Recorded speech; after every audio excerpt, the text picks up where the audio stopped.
SSC ও সমমানের পরীক্ষার ফল প্রকাশ হয়েছে আজ সকালে সারা দেশের নিজ নিজ শিক্ষা প্রতিষ্ঠান থেকে এবং অনলাইনে একযোগে ফলাফল প্রকাশ করা হয়। এবছর ফলাফলে কমেছে গড় পাশের হার ও জিপিএ-5। প্রতিনিধিদের পাঠানো তথ্য ছবিতে দেখুন ডেস্ক রিপোর্ট। চট্টগ্রাম শিক্ষা বোর্ডে পাশের হার ও জিপিএ-5 প্রাপ্তির সংখ্যা উল্লেখযোগ্যভাবে কমেছে। এবার পাশের হার ৫৯.48%, যেখানে গত বছর ছিল ৭২.৭০%।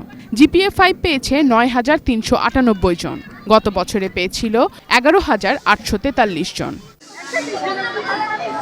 সিলেট বোর্ডে পাশের হার কমেছে, এবার ৫৮.৩৩%। গত বছর এ বোর্ডে পাশের হার ছিল ৬৮.৫৭%। তবে বেড়েছে জিপিএ-5 শিক্ষার্থীর সংখ্যা। পাশের হার এগিয়ে সিলেট জেলা, তবে পিছিয়ে সুনামগঞ্জ। পরীক্ষার ফলাফল ঘোষণা করছি।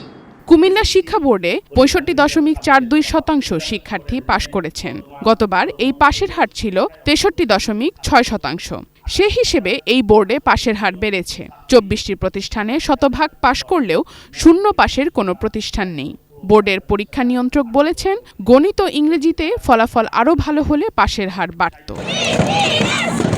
ময়মনসিংহ শিক্ষা বোর্ডে ৫৭.৩৯% পরীক্ষার্থী পাশ করেছে।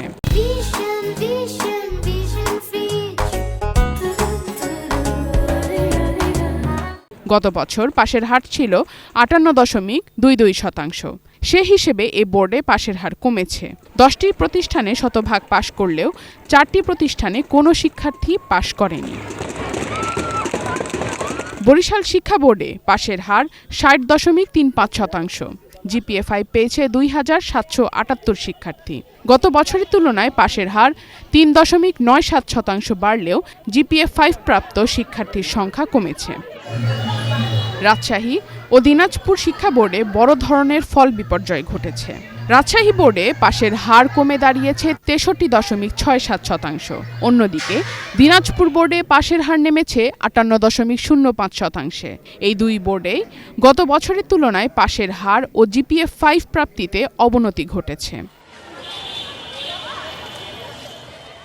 যশোর বোর্ডে পাশের হার ৬৬.২৭%।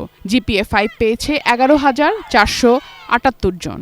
শূন্য পাশের বিদ্যালয় বেড়ে হয়েছে ১১টি, যা গত বছর ছিল ২টি। পাশের হার ও জিপিএ-5 প্রাপ্তির ক্ষেত্রে এবারও ছেলেদের তুলনায় এগিয়ে মেয়েরা। Sharjana Ananya, desk report, ATN news.